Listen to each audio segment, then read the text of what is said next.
نماز نماز دین کا ستون ہے، پلر ہے۔ ہر مسلمان پر 5 وقت کی نماز فرض کی گئی ہے۔ فجر، صبح کی نماز سورج نکلنے سے پہلے فجر کی نماز کہلاتی ہے۔ ظہر، دوپہر کی نماز سے پہر کی نماز عصر کی نماز کہلاتی ہے۔ مغرب، شام کی نماز سورج غروب ہونے کے فوراً بعد مغرب کی نماز کہلاتی ہے۔ عشاء، رات کی نماز آدھی رات ہونے سے پہلے عشاء کی نماز کہلاتی ہے۔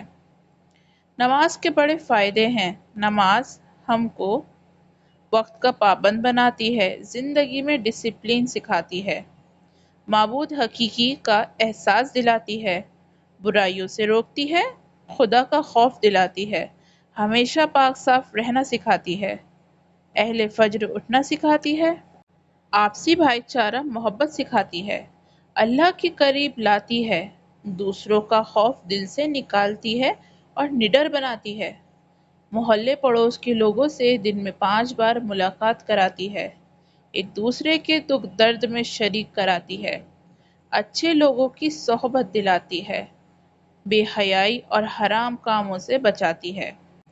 نماز کے شرائط۔ نماز سے پہلے کچھ باتوں کو ذہن میں رکھنا چاہیے جو کہ ضروری ہیں۔ پہلا، بدن کا پاک ہونا، یعنی کوئی شرعی نجاست نہ ہو۔ دوسرا، کپڑوں کا پاک ہونا۔ تیسرا، جگہ کا پاک ہونا۔ چوتھا، سطر چھپانا۔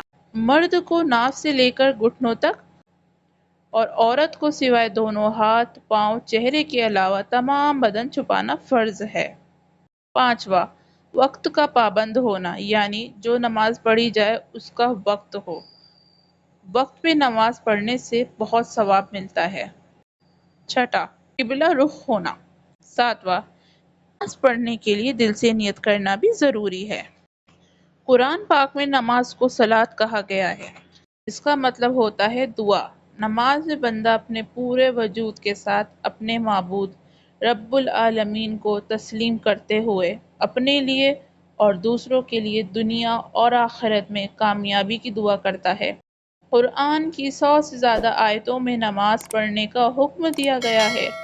نماز کسی بھی حالت میں معاف نہیں ہے، سوائے عورتوں کے لیے کچھ خاص حالات میں۔ نماز کے لیے حکم ہے کہ اگر کھڑے ہو کر نہیں پڑھ سکتے تو بیٹھ کر پڑھو، اگر بیٹھ کر نہیں پڑھ سکتے تو لیٹ کر پڑھو، اگر لیٹ کر نہیں پڑھ سکتے تو اشاروں سے پڑھو، یہاں تک کہ نماز کو میدان جنگ میں بھی پڑھنے کو کہا گیا ہے، لیکن سفر اور جنگ کے وقت میں نماز کو کم کر دیا گیا ہے۔ قرآن میں ہے کہ دوزخ میں ڈالے گئے لوگوں سے جب جنت میں جانے والوں کے ذریعے پوچھا جائے گا کہ وہ کون سا کام تھا جس کی وجہ سے وہ دوزخ میں گئے تو وہ کہیں گے ہم نماز نہیں پڑھتے تھے۔ حضور پاک صلی اللہ علیہ وآلہ وسلم نے فرمایا، مسلمان اور کافروں کے بیچ صرف فرق نماز پڑھنے اور نہ پڑھنے کا ہے۔ جس نے نماز کو چھوڑا اس نے اسلام کو چھوڑنے کا کام کیا۔ نماز پڑھنے سے اللہ کا قرب حاصل ہوتا ہے۔ بندے کو ایسا محسوس ہوتا ہے کہ اللہ اسے دیکھ رہا ہے۔ بندہ اپنے رب سے گناہوں کی معافی مانگتا ہے۔ نماز بندے کو ہمیشہ اللہ سے قریب رکھتی ہے۔